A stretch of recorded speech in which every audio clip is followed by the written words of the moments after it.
So guys welcome to my channel iCube academy में आपका स्वागत है।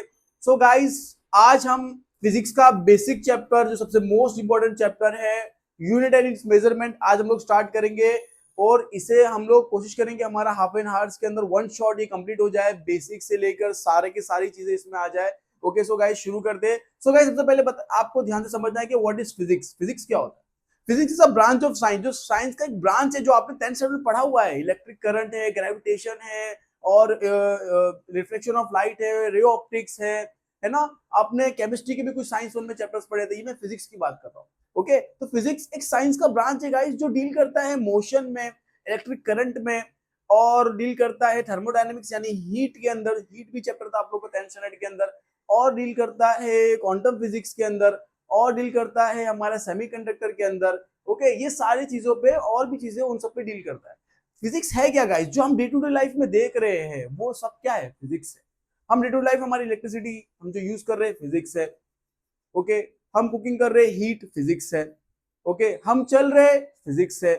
हम भाग रहे हमारे अंदर एनर्जी है फिजिक्स है। हम कोई चीज में प्रेशर अप्लाई कर रहे हैं फिजिक्स है। हम कोई चीज को फोर्स लगा रहे हैं फिजिक्स है। आप एक्सेलरेट कर रहे हो बाइक को, आपके कार को, दैट्स आल्सो फिजिक्स। आप मूवमेंट कर रहे हो, that's a momentum physics. Okay आपके अंदर एनर्जी काइनेटिक एनर्जी, आपके अंदर energy potential energy. Okay moving के टाइम पे काइनेटिक एनर्जी, रेस्ट करने के टाइम पोटेंशियल एनर्जी। ये सारी चीजें क्या है गाइस? फिजिक्स है। सरफेस टेंशन और भी बहुत सारी चीजें जो हम आगे धीरे धीरे धीरे धीरे इसको पढ़ने वाले।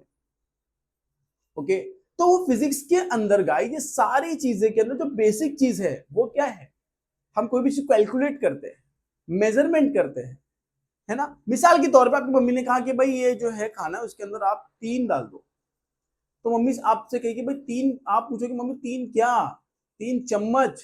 कौन सा वाला, छोटा बड़ा? ये क्वांटिटी है ना। तो न्यूमेरिकल वैल्यू की बात करते हैं सबसे पहले। What is unit and what is measurement? Okay तो सबसे पहले हम लोग स्टार्ट करते हैं इसे।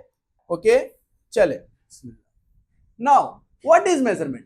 Measurement means comparing a known quantity with a standard quantity. Okay, that means guys ये definition ये लाइन का याद नहीं हो रहा है, मत याद करो, इसको और इजी करके देते हैं। ठीक है आप याद करिए फॉर्मूला।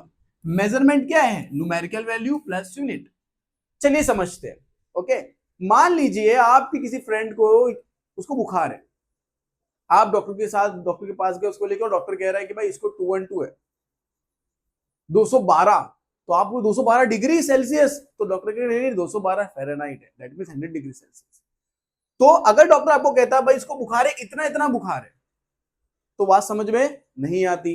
आप कहोगे भाई डॉक्टर आप पहले न्यूमेरिकल वैल्यू बताइए और साथ साथ में उसका यूनिट भी बताइए। फ़ारेनहाइट और डिग्री में कंफ्यूज करके डराइए मत।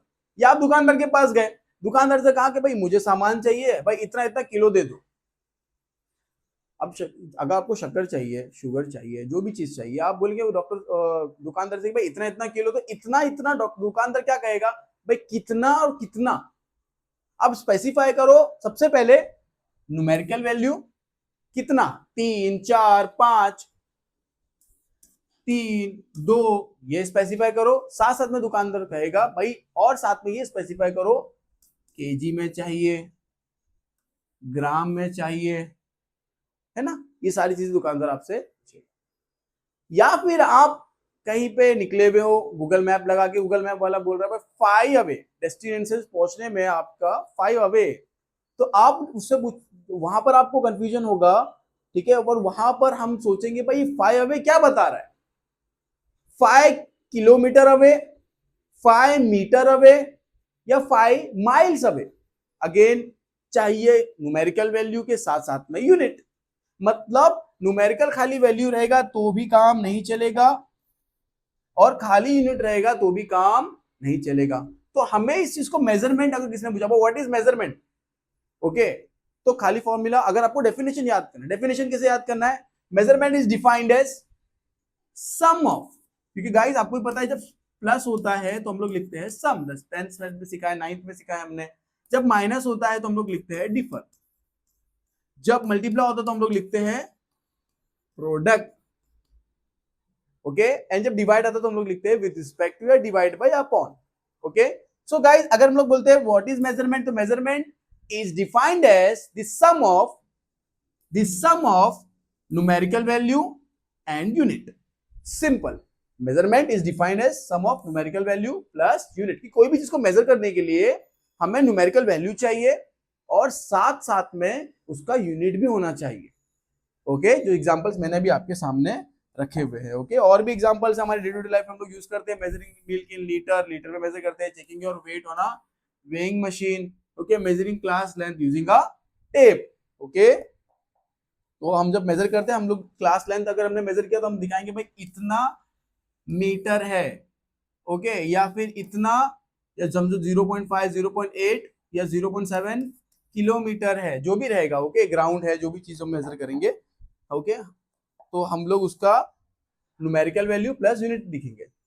अब हम बात करते हैं, जब हम बात करते हैं मेजरमेंट की, तो वहां पर हमारे पास सामने अब सेकंड टॉपिक आता है इसके आगे, physical quantities.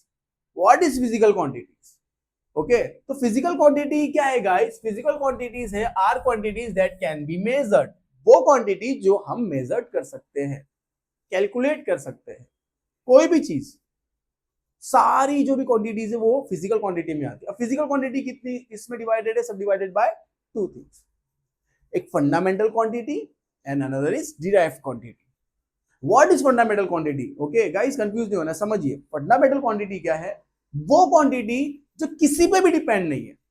Fundamental quantity is a quantity which do not depend on any other quantity. समझाता हूं, मतलब फंडामेंटल क्वांटिटी वो है जो किसी पे डिपेंड नहीं है। उसको निकालने के लिए, फंडामेंटल क्वांटिटी को मेजर करने के लिए कोई भी मेजरमेंट, कोई भी फॉर्मूले की जरूरत नहीं है।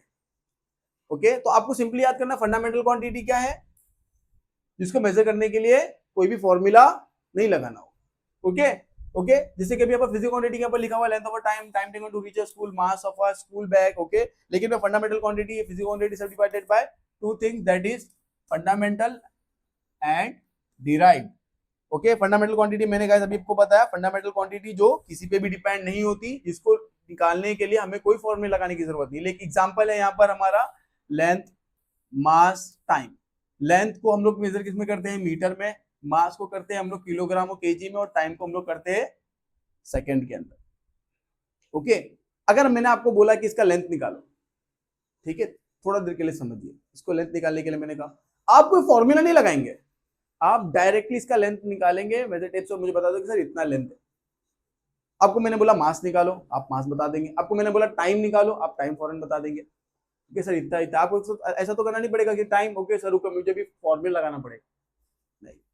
लेकिन अगर मैं आपको एरिया निकालने के लिए बोलता हूं, मैं आपको वॉल्यूम निकालने के लिए बोलता हूं, मैं आपको वेलोसिटी निकालने के लिए बोलता हूं, मैं आपको फोर्स निकालने के लिए बोलता हूं, तो वहां पर आपको लगेगा फॉर्मूला। तो वो फंडामेंटल क्वांटिटी नहीं है। फंडामेंटल क्वांटिटी सर कितनी है? तो फंडामेंटल क्वांटिटी, सबसे पहली बात उसको याद कैसे रखना है? फंडामेंटल क्वांटिटी को याद कैसे रखना है? जिसमें कोई फॉर्मूला लगाने की आपको जरूरत नहीं है, जो किसी पे भी डिपेंड नहीं है, कोई फॉर्मूला लगाने की जरूरत नहीं, वो फंडामेंटल क्वांटिटी। जैसे कि length, mass, time, temperature, current, luminous intensity और अमाउंट ऑफ सब्सटेंस। तो ये 7 क्या है? मेरे फंडामेंटल क्वांटिटीज हैं। ओके, फंडामेंटल क्वांटिटी पहले याद रखना है भाई, जो किसी पे भी डिपेंड नहीं है, मतलब fundamental quantities of quantity which do not depend on any other quantity. उसके एग्जांपल्स मैंने आपको भी बताए। और उसको शॉर्ट की में कैसे याद रखना है कि फंडामेंटल क्वांटिटी को निकालने के लिए, मेजर करने के लिए कोई फॉर्मूला लगाने की जरूरत नहीं है, चाहे वो लेंथ हो, मास हो, टाइम। देखो आप टाइम निकालने के लिए कोई फॉर्मूला लगाने की जरूरत नहीं, आप फौरन देख के टाइम बता सकते हो, इतना हार्स और इतने मिनट्स हो रहे, कोई फॉर्मूला नहीं लगा यहाँ पे, है ना। लेकिन अगर मैं बात करता हूँ डिराइव क्वांटिटीज की, जिसमें फॉर्मूला लगता है, okay, fundamental quantity I hope so समझ में आया होगा। एक डेली एग्जांपल में distance from home to school is measured metre और किलोमीटर। ओके, डिराइव क्वांटिटी की अगर मैं बात करता हूं गाइस, तो डिराइव क्वांटिटी क्या है? Derive quantities are formed using fundamental quantity. मतलब डिराइव क्वांटिटीज डिपेंड ऑन, जो डिपेंड किस पे? फंडामेंटल क्वांटिटी पे डिपेंड। इसका बेस्ट एग्जांपल तो ध्यान से समझिए। मैं बोलता हूं अगर आपको एक पर्टिकुलर प्ले ग्राउंड है, ओके, फुटबॉल जो ग्राउंड है उसका आपको निकालना है एरिया। ओके, तो आप उसका एरिया निकालेंगे तो आप करेंगे लेंथ इनटू ब्रेड, क्योंकि फुटबॉल जो होता है जनरली वो रेक्टेंगुलर में होता है, और जो क्रिकेट का स्टेडियम होता है वो क्या होता है? सर्कुलर होता है ना। तो अगर आपको उसका, अभी उसका एरिया निकालना है फुटबॉल के ग्राउंड का, तो अब लेंथ इनटू ब्रेड करेंगे। लेंथ क्या है गाइस? लेंथ क्या है, fundamental quantity. And again breadth क्या है, ब्रेथ भी आप लेंथ मतलब मीटर में और मीटर में करेंगे, तो ये मीटर और मीटर, मीटर स्क्वायर, ये क्या है अपना फंडामेंटल क्वांटिटी है। ओके, तो मीटर स्क्वायर में आएगा, that is a fundamental quantity. मैं बात करता हूँ वॉल्यूम की, वॉल्यूम भी हमारा length into breadth into height रहेगा, length into breadth into height. Okay, तो लेंथ ब्रेथ हाइट अगेन किसमें होंगे हमारे, मीटर में होंगे, किलोमीटर में होंगे। ओके, तो ये भी क्या हो जाएगा, फंडामेंटल क्वांटिटी। मैं बात करता हूँ बेस्ट एग्जांपल है स्पीड की, ओके, या वेलोसिटी की। तो वेलोसिटी क्या है, displacement upon time. Okay, displacement क्या है, मीटर में, और टाइम तो टाइम ही है ना। तो मेरा डिस्प्लेसमेंट किस में आएगा, लेंथ में आएगा, और टाइम किस में आएगा मेरा, okay, that is again time, second में, हार में, मिनट में। ओके, तो ये सब क्या आएगा इस मेरा फंडामेंटल क्वांटिटी। देखो, तो ये है डिराइव क्वांटिटी, लेकिन डिपेंड किस पे है, इसके फंडामेंटल क्वांटिटी पे। ये फंडामेंटल क्वांटिटी, लेंथ भी फंडामेंटल क्वांटिटी है एंड टाइम भी फंडामेंटल क्वांटिटी है, जो मैंने अभी आपको ऊपर बताया। मैं बात करता हूं आपको उसी तरीके से फोर्स की। ओके, तो फोर्स की बात करेंगे तो फोर्स का फॉर्मूला है मास इनटू एक्सेलरेशन। देखिए, सबसे पहली बात तो डिराइव क्वांटिटी के लिए लग रहा है फॉर्मूला, याद ऐसा समझना उसको, ठीक है। मास इनटू एक्सेलरेशन के लिए क्या है, वेलोसिटी अपॉन टाइम एक्सेलरेशन का फॉर्मूला है। ओके, मैं आपको आगे समझाऊंगा फॉर्मूला भी।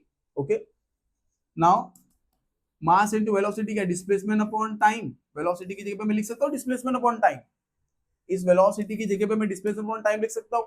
ओके, और ये टाइम का टाइम ऐसी कैसी रहेगा, ठीक है।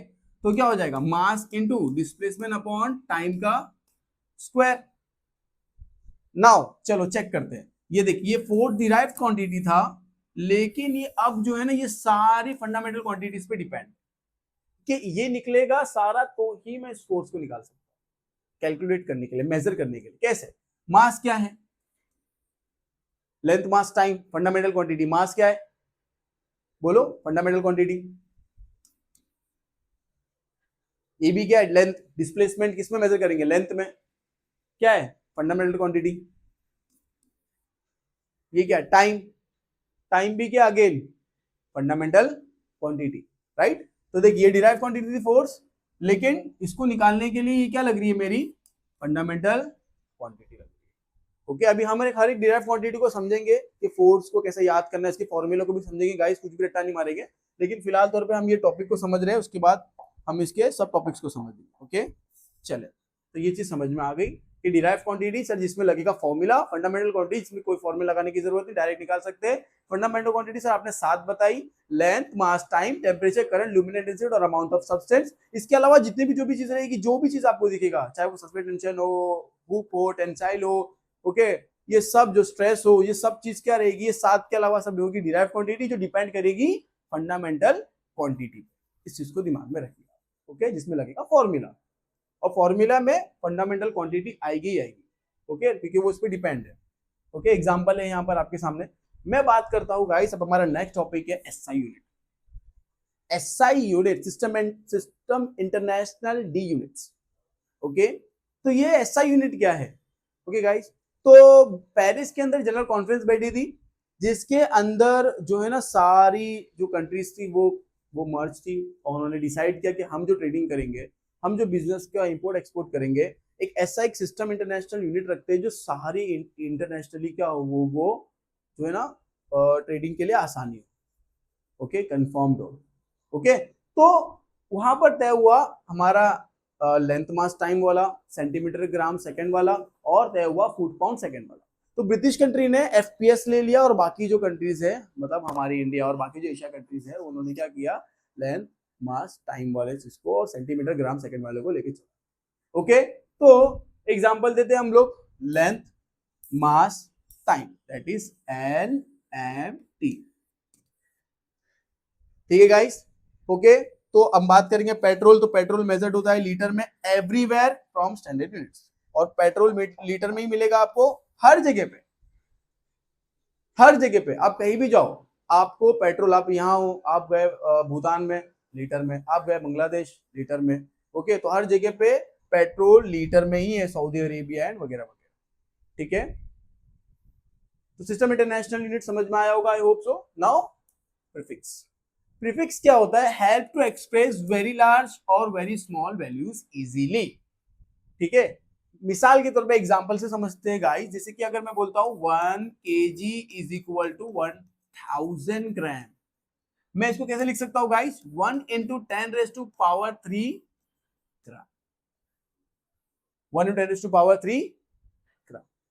ओके, वैसे अगर मैं 1 ग्राम की बात करूं तो यहां पर है मेरा 1 kg, राइट? मैं 1 gram is equal to how many kg? तो गाइस क्या करना है, 1 kg को यहीं रखिए आप।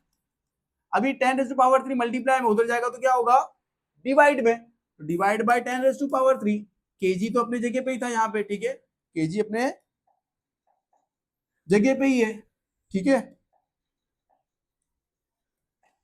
ओके, इज इक्वल टू यहाँ पर क्या बचेगा? 1 ग्राम बचा। तो ये 10⁻³ क्या चला गया? उधर चला गया, डिवीजन में चला गया, तो 1/10⁻³ kg हो गया।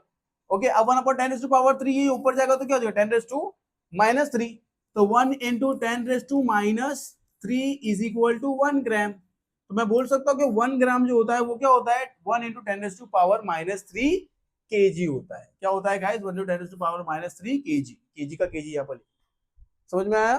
ठीक है, तो प्रीफिक्स हमारे हेल्प क्या करता है? हमारी चीजों जो बिग वैल्यू है उसको इजीली हमारे स्मॉल वैल्यूज में ओके हेल्प करता है कन्वर्ट करने के लिए, समझने के लिए, ओके लिखने के लिए। That is 1 kilometre is equal to 1000 metre या 1 इंटू 10⁻1000 मीटर।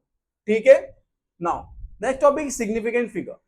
ओके, सिग्निफिकेंट फिगर क्या है गाइस? तो meaningful digits in a measurement are called significant figure.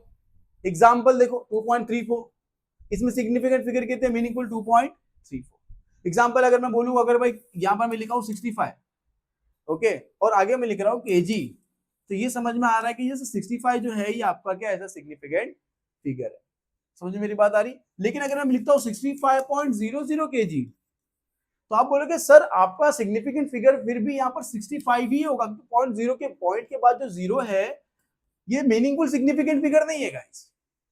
सिर्फ 65 क्या है? ये मीनिंगफुल सिग्निफिकेंट फिगर है, ठीक है। जिसे मैं बोलूं कितने सिग्निफिकेंट फिगर है, तो बोलोगे सर ये दो है, ये 1 और 2, यही दो सिग्निफिकेंट फिगर आपके मीनिंगफुल है। ये जो 0.00 पॉइंट के बाद ये जीरो, इसके लिए मीनिंगफुल नहीं है। हाँ, अगर पॉइंट के बाद अगर 2 3 समथिंग कुछ होता तो फिर वो भी मीनिंगफुल सिग्निफिकेंट फिगर में आता। ओके, जस्ट लाइक अगर होता 65.07, that's a meaningful significant figure, तो यहाँ पर 4 हो जाता। लेकिन अगर मैं पॉइंट अगेन जीरो लिखूंगा या फिर पॉइंट नहीं है यहाँ पे, मान लीजिए यहाँ पर पॉइंट नहीं है, ठीक है, मैं बोलता हूँ यहाँ पर पॉइंट नहीं है, ठीक है, सिर्फ क्या है 65.070, तो अगेन यहाँ पर मेरा सिग्निफिकेंट फिगर जो है मीनिंगफुल वो 65.07 ही है, ये वाला जीरो कंसीडर नहीं करेंगे। ठीक है, समझ में आया सिंपली? ओके, नाउ तो जैसे कि यहाँ पर 2.34 है तो सिग्निफिकेंट फिगर है। ओके, मैं यहाँ पर करता हूँ 0.00, अच्छा पॉइंट के बाद की अगर ये भी है, इसको कंसीडर नहीं होगा। ओके, तो यहाँ पर सिग्निफिकेंट फिगर कितने हैं यहाँ पर मेरे? That is 52। ठीक है, डेली लाइफ के एग्जांपल में digital weighing machine giving accurate significance digit, ठीक है, जिसमें हमारा डिजिटल वेइंग मशीन जो होता है, ठीक है, वेटिंग मशीन भी है हमारा। ओके, वो क्या देता है? हमें एक मीनिंगफुल सिग्निफिकेंट फिगर देता है, ठीक है, पॉइंट के साथ में देता है। Okay, now error in mathematics, okay, error in measurement. Okay, क्या क्या एरर इन मेजरमेंट हमारे क्या क्या एरर्स होते हैं? तो पर्सनल एरर है और इंस्ट्रूमेंटल एरर है, और अगर मैं बात करूं तो और जो हमारी पर्सनल एरर, इंस्ट्रूमेंटल एरर, और भी उस टाइप के एरर्स है, ठीक है गाइस। जैसे एग्जांपल हम समझते हैं, okay, wrong stop watch reading, improper scale measurement, ठीक है। अब यहाँ पर हमने रीडिंग गलत ले लिया तो ये मेरा पर्सनल एरर हो गया, और यहाँ पर मेरा क्या है? इम्प्रॉपर स्केल मेजरमेंट, तो यहाँ पर मेरा इंस्ट्रूमेंटल एरर हो गया। ओके, कि इंस्ट्रूमेंट क्या किया मैंने यहाँ पर? गलत लिया हुआ है, ठीक है, क्योंकि जो स्केल है वो प्रॉपर नहीं है, ठीक है। मैं कोशिश कर रहा हूँ बराबर देखने की, लेकिन वो दिख रहा नहीं है, प्रॉपर नहीं है, स्क्रैचेस है, ठीक है, या फिर थोड़ी सी क्रैक्ड है, समझ में नहीं आ रही, उसमें जो स्केल्स में नंबरिंग है वो बराबर दिख रही नहीं है, विजिबल नहीं है, ठीक है। और स्टॉप वॉच रीडिंग मतलब क्या हुआ? मैंने रीडिंग लेने में क्या, लिखने में क्या हो गया?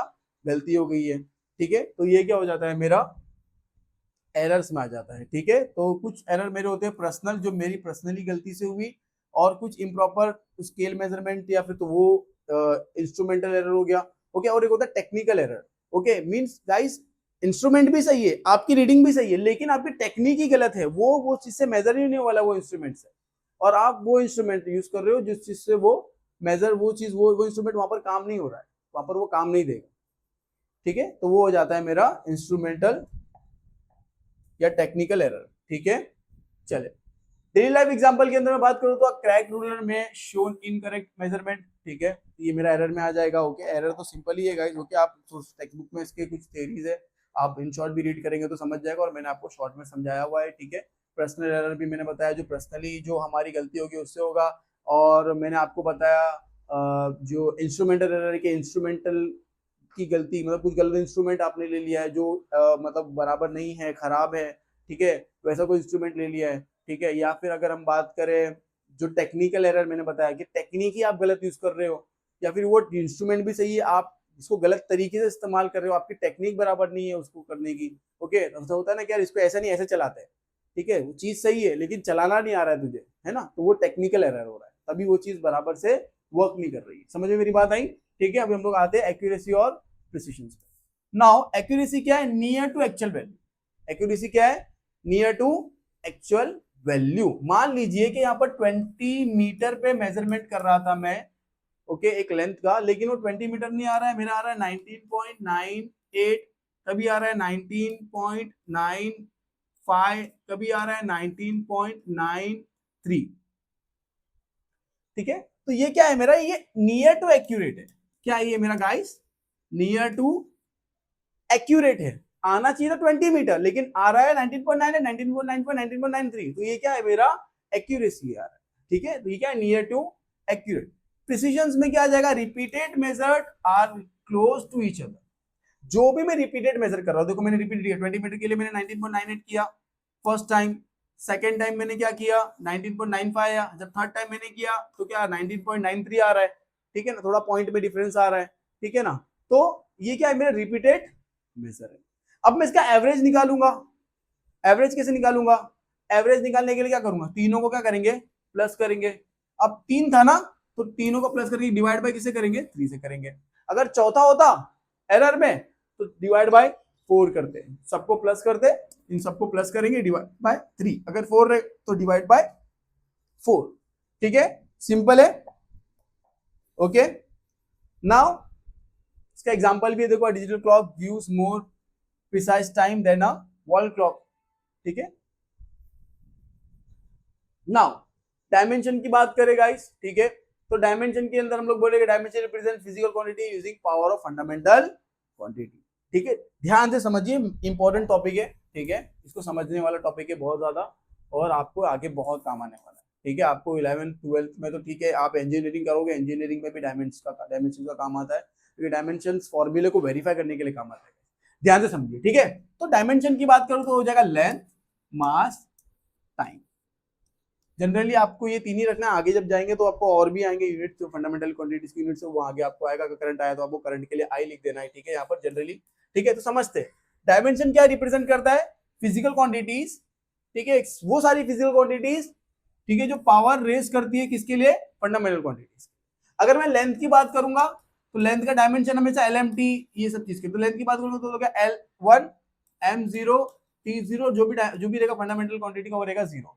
मैं बात करूंगा मास की, तो बोलोगे L तो 0 रहेगा, लेकिन M क्या रहेगा? 1 रहेगा, और T क्या रहेगा? 0 रहेगा।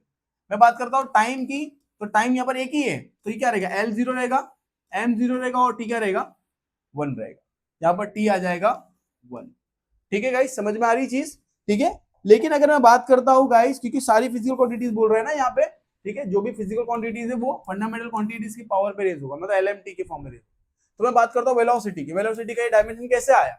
आपकी टेक्स्ट बुक में ये आया कैसे देखिए, तो वेलोसिटी का फॉर्मूला होता है डिस्प्लेसमेंट अपॉन टाइम। चले अभी हम लोग फॉर्मूले को समझते हैं। ठीक है गाइस, चले अगर मैं बोलता हूं कि वेलोसिटी होती है एक तरीके से स्पीड, ओके, आपको मेजर करना है। सबसे पहले वेलोसिटी का ये फॉर्मूला आया कैसे? तो वेलोसिटी इनवर्सली प्रोपोर्शनल है टाइम के, और जो होता है एक्सेलरेशन की बात करो तो एक्सेलरेशन जो है ना वो भी इनवर्सली प्रोपोर्शनल है टाइम के, डायरेक्टली प्रोपोर्शनल है वेलोसिटी की। ठीक है, हम समझने की कोशिश करें तो acceleration directly proportional to the velocity, acceleration inversely proportional to the time. मैं पहले एक्सेलरेशन के टॉपिक को, डायरेक्टली प्रोपोर्शनल की साइन को समझाता हूं आपको गाइस। ठीक है, इसके लिए मैंने यहाँ पर सबको रेस किया। देखिए अब ये देखेंगे आप कि सर आप बता रहे हो जस्ट लाइक इसको इसको सब लोग बोलते हैं डायरेक्टली प्रोपोर्शनल, इसकी साइन को क्या बोलते हैं हम लोग? Directly proportional. जैसे कि मैं मिसाल दूंगा 2 + 5, तो ये प्लस के साइन को क्या बोलते हैं हम? एडिशन। मैं बोलूंगा 5 - 3, तो इस माइनस की साइन को क्या हम लोग बोलते हैं? सब्ट्रैक्शन। इसका मतलब साइन का आप समझ में आता है कि इसमें क्या करना है? प्लस करना है, ऐड करना है, जमा करना है। इसमें आपको क्या समझ में आता है कि ये माइनस की साइन शो करती है, क्या करना है हम लोगों को? काटना है, घटाना है, राइट, सब्ट्रैक्ट करना है। वैसे ये डायरेक्टली प्रोपोर्शनल की साइन और इनवर्सली प्रोपोर्शनल की साइन क्या बोलते हैं? अभी आपके दिमाग में कंफ्यूज होगा, सर डायरेक्टली प्रोपोर्शनल की साइन भी आप ऐसे ही बना रहे हो, इनवर्सली प्रोपोर्शनल की साइन को भी आप ऐसे ही बना रहे हो, दोनों ही सेम है, लेकिन गाइस फर्क है। डायरेक्ट प्रोपोर्शनल के सामने वाला जो है ना, वो आपको न्यूमरेटर अपॉन डिनोमिनेटर में डिवाइडेड नहीं मिलेगा, वो रेशियो के अपॉन के फॉर्म में नहीं है। जो इनवर्सली प्रोपोर्शनल के सामने जो रहेगा ना, अगर वो जो सामने जो भी है अगर वो अपॉन या डिवीजन के फॉर्म में है, जैसे 1 अपॉन है, समथिंग में है, तो वो क्या है? इसके इनवर्सली प्रोपोर्शनल में चले जाती है। ये साइन अपने आप को बोलती है कि वो क्या है? इनवर्सली प्रोपोर्शनल है। और अगर यहां पर यही साइन जो है ना सामने आ जाती है, तो ये साइन अपने आप को बोलती है कि भाई मैं क्या है? वो क्या है? Directly proportional. समझ में मेरी बात आई? अपॉन में रहेगा तो ये साइन को हम लोग बोलेंगे इनवर्सली प्रोपोर्शनल, अगर सामने रहेगा तो ये साइन को हम लोग बोलेंगे डायरेक्टली प्रोपोर्शनल। सिंपल है, ठीक है। तो चले अभी हम लोग समझते हैं फॉर्मूले को, ठीक है। तो मैं बात कर रहा था वेलोसिटी की, तो वेलोसिटी का फॉर्मूला है डिस्प्लेसमेंट अपॉन टाइम, लेकिन ये फॉर्मूला आया कहां से? तो वेलोसिटी इनवर्सली प्रोपोर्शनल है टाइम के। एग्जाम्पल, जैसे जैसे स्पीड बढ़ेगी तो टाइम क्या लगेगा? पहुंचने में कम लगेगा। आपने स्पीड बढ़ाया, सामने टाइम पहुंचने में क्या लग रहा है? कम लग रहा है। आपने और स्पीड बढ़ाया तो टाइम और ज्यादा क्या हो जाएगा? कम हो जाएगा। जितना ज्यादा स्पीड बढ़ते जाएगी वैसे वैसे टाइम, वैसे वैसे इंस्टेंट, ऐसा नहीं कि थोड़े टाइम बाद, इंस्टेंटली टाइम कम होगा। जैसे जैसे स्पीड बढ़ रही है टाइम कम हो रहा है। ओके ओके, तो ये क्या हो जाएगा? ये इनवर्सली प्रोपोर्शनल में इंडिकेट करेगा। क्या इंडिकेट करेगा? Inversely proportional. ओके, अब ये डायरेक्टली प्रोपोर्शनल हो या इनवर्सली प्रोपोर्शनल हो, इसकी साइन को हटाने के लिए गाइस, इसकी साइन को हटाने के लिए हमें लगता है कांस्टेंट। कांस्टेंट क्या होना चाहिए? जो गाइस ना घटे ना बढ़े, ठीक है। इसको एग्जांपल समझते हैं। मान लीजिए ओके, आप अपने भाई के साथ में रेस कर रही है, इसका स्टार्टिंग पॉइंट है और ये है फिनिशिंग पॉइंट। यहां पर आप है ए पे, बी पे आपका भाई है, आप दोनों के बीच में रेस लग रही है। आपके फादर ने कहा कि छोटे भाई को यहां तक भागना है, बड़े वाले को यहां तक भागना है, जो फर्स्ट आया वो जीता, वो फर्स्ट आया। ओके, जो विनर रहेगा, जो यहां पर जल्दी पहुंचेगा, जिसको टाइम कम लगेगा, विनर कौन है? जिसको टाइम क्या लगेगा? कम लगेगा, वही विनर रहेगा। ओके, तो नाउ अब ऐसे वाली कंडीशन में डिस्टेंस क्या है? कांस्टेंट नहीं है। देखो ये डिस्टेंस कांस्टेंट नहीं है, 5 है ओके, और ये हमारा है 8। यहाँ पर डिस्टेंस कांस्टेंट नहीं होने की वजह से, डिस्टेंस कांस्टेंट नहीं होने की वजह से आप रेसिंग करोगे क्या? और अगर आपका भाई जीतता भी है छोटा वाला, तो भी आप मानोगे नहीं कि वो जीता है, क्योंकि मेजरमेंट जो है ना वो प्रॉपर तरीके से नहीं हुआ है ना। स्पीड कैलकुलेट बराबर से नहीं हो पाएगी, कौन ज्यादा तेज था, कौन ज्यादा स्पीड, जिसकी ज्यादा स्पीड ज्यादा नहीं पता कर पाएंगे। ओके, इसी के लिए यहाँ पर डिस्टेंस का होना चाहिए कांस्टेंट जरूरी। तो यहाँ पर वेलोसिटी के अंदर क्या हो रहा है? वेलोसिटी की डायरेक्ट प्रोपोर्शनल की साइन हटी, कब हटी? इक्वल आया। कब आया? जब यहाँ पर क्या आया दोस्तों? कांस्टेंट आया। और वो कांस्टेंट को क्या है? डिस्टेंस या डिस्प्लेसमेंट, वो क्या होना चाहिए? कांस्टेंट होना चाहिए। समझ में मेरी बात आई? ओके, उसी तरीके से अगर मैं बात करूं, ठीक है, एक्सेलरेशन की, तो एक्सेलरेशन का फॉर्मूला था वेलोसिटी अपॉन टाइम। ये वेलोसिटी की जगह पे मैं लिख सकता हूं डिस्प्लेसमेंट अपॉन टाइम, मैंने अभी बताया आपको फॉर्मूला।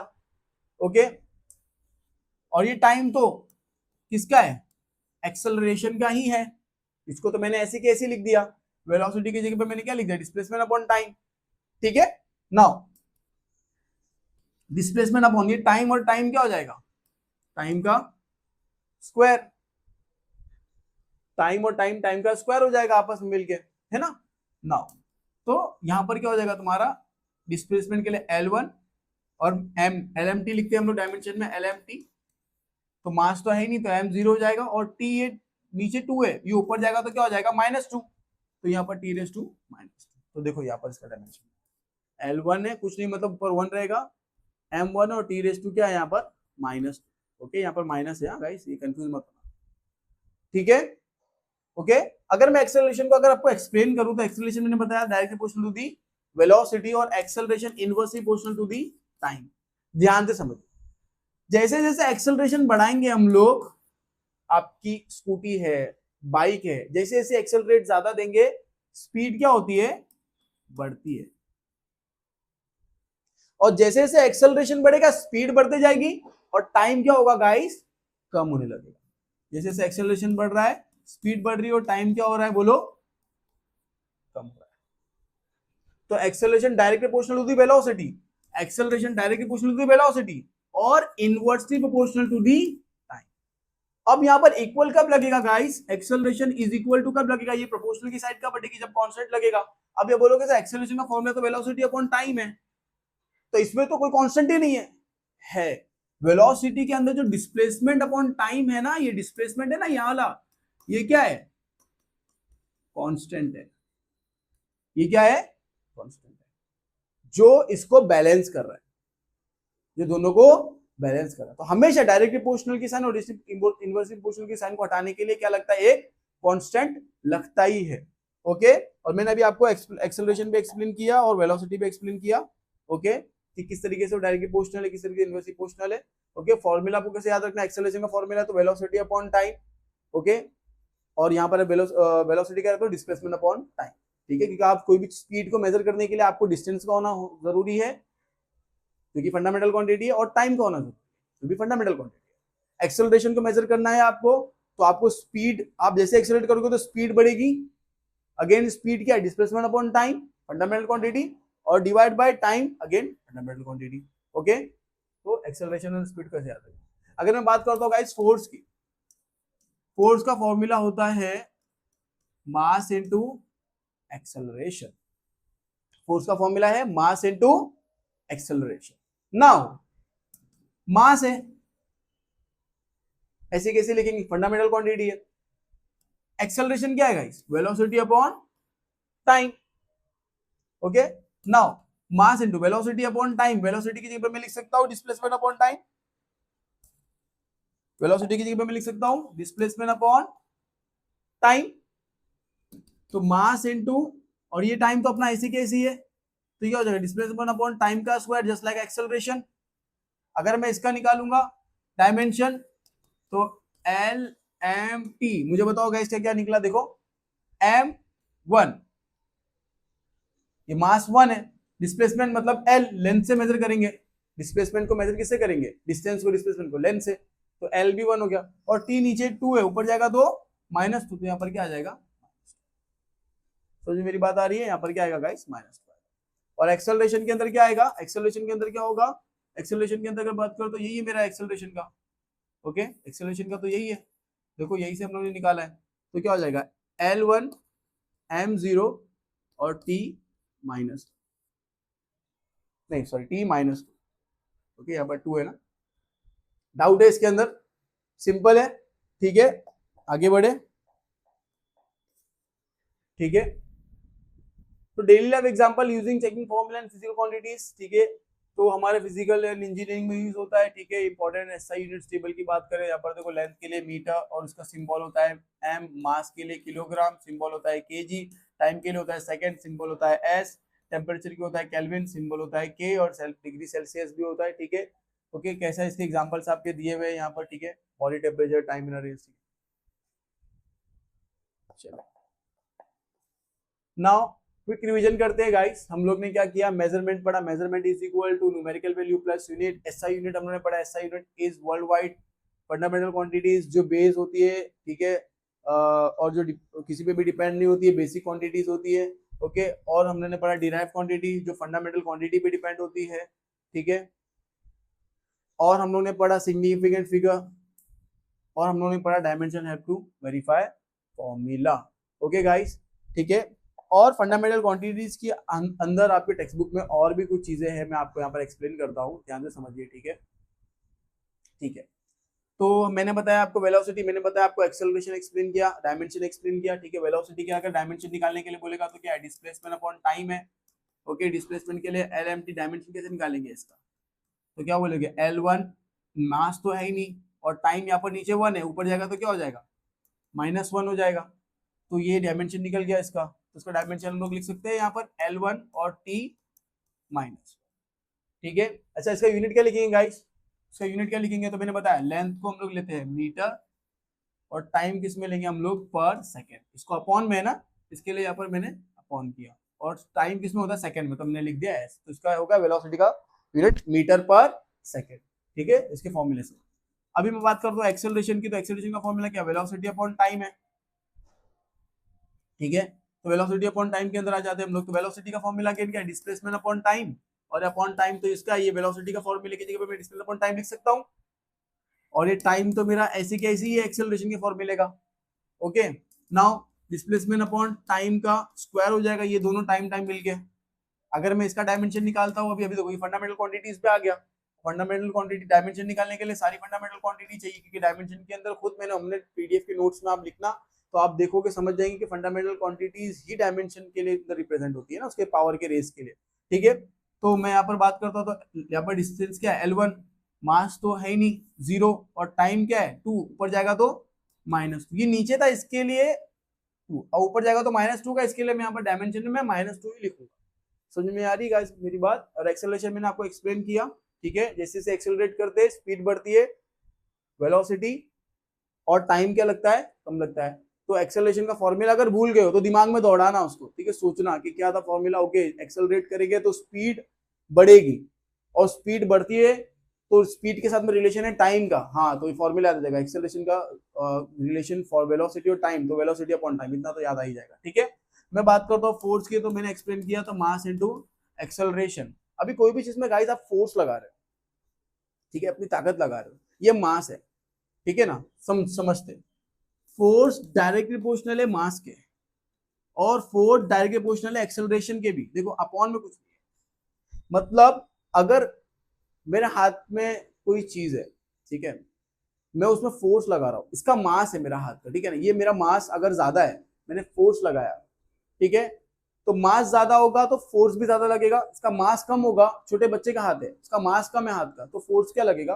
कम लगेगा हम लोगों को, है ना। चले, ठीक है, बात करते हैं एक्सेलरेशन की। ठीक है, मान लीजिए एक छोटा सा पत्थर है, छोटा सा है, उसको मैंने आपको ऐसे हल्के से फेंक दिया, उसका मास बहुत कम है, मास कम है लेकिन बहुत छोटा है। ओके, और मैंने क्या किया? उसको ऐसे ही फेंका, एक्सेलरेट किया ही नहीं, बहुत कम एक्सेलरेट किया, हल्का सा एक्सेलरेट किया, आपको कुछ नहीं लगेगा। लेकिन वही छोटा पत्थर अगर मैं बहुत एक्सेलरेट करके फेंक के मारूंगा, तो वो छोटा पत्थर भी बहुत ज्यादा फोर्स से लगेगा, है ना। ठीक है, तो मास बढ़ेगा, या बड़ा पत्थर लिया मैंने, ओके, और फोर्स एक्सेलरेट किया ही नहीं, खाली ऐसा फेंक दिया, तो भी फोर्स ज्यादा लगेगा, है ना। ठीक है, तो फोर्स मास बढ़ेगा तो भी फोर्स बढ़ता है, एक्सेलरेट बढ़ेगा तो भी फोर्स बढ़ेगा। ठीक है, और इसको अगर हम लोग इसका डायमेंशन निकालेंगे तो कैसे निकालेंगे? मास इनटू एक्सेलरेशन है। ओके, तो मास इनटू एक्सेलरेशन का होगा वेलोसिटी अपॉन टाइम, वेलोसिटी का होगा displacement upon time upon time. ठीक है, तो यहाँ पर क्या हो जाएगा गाइस, इसका देखेंगे तो, ठीक है, तो mass into displacement upon time का हो जाएगा स्क्वायर, जस्ट लाइक एक्सेलरेशन के लिए निकाले थे ना, वो आपको पुट कर देंगे। अब इसका डायमेंशन निकालेंगे तो एल एम टी, क्योंकि एल एम टी अब आ गए हम लोग फंडामेंटल क्वांटिटी, मास डिस्प्लेसमेंट टाइम फंडामेंटल क्वांटिटी पे आ गए एल एम टी के लिए, तो क्या हो जाएगा? L1 M1 और T2 है ना, ऊपर जाएगा तो अगेन क्या हो जाएगा? माइनस। तो फोर्स का डायमेंशन निकल। ठीक है गाइस, ठीक है, तो ऐसे ही हम लोग प्रेशर का उसको समझेंगे। फोर्स हो गया, मैंने अभी बताया प्रेशर के लिए। ठीक है, तो प्रेशर है, काइनेटिक एनर्जी है, मोमेंटम है, और पावर है, पोटेंशियल एनर्जी है, इन सबको भी हम लोग समझेंगे नेक्स्ट वीडियो के अंदर। ओके, इसके बाद एक वीडियो आएगा जिसके अंदर हम लोग इसकी चीज को डिटेल में समझेंगे, और इसके प्रैक्टिकल बेस से इसको थोड़ा सा समझने की कोशिश करेंगे, क्योंकि प्रैक्टिकल बेस से आपको ज्यादा याद रहेगा और ज्यादा सब कॉन्सेप्ट क्लियर होगा। और इवन मेरे ये चैनल पे ही जो शॉर्ट्स वीडियो में कुछ प्रैक्टिकल्स के डालूंगा टॉपिक वाइज, जैसे प्रेशर है तो प्रेशर का एक शॉर्ट वीडियो 1 मिनट का वीडियो होगा गाइस वो, और वो प्रेशर आपको एकदम कॉन्सेप्ट क्लियर कर देगा आप, और इतना इजी वे में होगा ना गाइस कि आपको कोई चीज इंस्ट्रूमेंट वगैरह लेने की जरूरत नहीं है, कोई चीज परचेस करने की जरूरत नहीं है। जस्ट लाइक कॉलेज के अंदर कोई प्रैक्टिकल समझने के लिए वो इंस्ट्रूमेंट होते हैं, मैं ऐसी बेसिक जो चीजें हमारी डे टू डे लाइफ में हम लोग यूज करते हैं, उसको यूज करके आपको ऐसा प्रैक्टिकली समझाऊंगा कि प्रेशर क्या होता है, फोर्स क्या होता है, मोमेंटम क्या होता है, काइनेटिक एनर्जी और पोटेंशियल एनर्जी हम लोग कहाँ देख रहे हैं, कहाँ यूज कर पा रहे हैं, आपको कॉन्सेप्ट क्लियर करने के लिए। ठीक है गाइस, ठीक है, जैसे कि मैंने आपको स्टार्टिंग में बताया कि फिजिक्स हम डे टू डे लाइफ में यूज करते हैं। इसी के लिए जो फिजिक्स जो भी मैं समझाऊंगा आपको कॉन्सेप्ट, वो हमारे डे टू डे लाइफ के अंदर आपके यूज होते रहेगा। तो आप जब भी करेंगे आपको क्लिक होगा, और वो क्लिक होने से आपको फॉर्मूले बाय हार्ट करने नहीं पड़ेंगे, आपको ऑटोमेटिक समझ में आ जाएंगे। ठीक है गाइस, तो अभी के लिए इतना ही। ओके, तो मिलते हैं नेक्स्ट वीडियो के अंदर, और नेक्स्ट वीडियो के अंदर हम लोग नेक्स्ट चैप्टर को कवर करेंगे। चलिए, गुड बाय।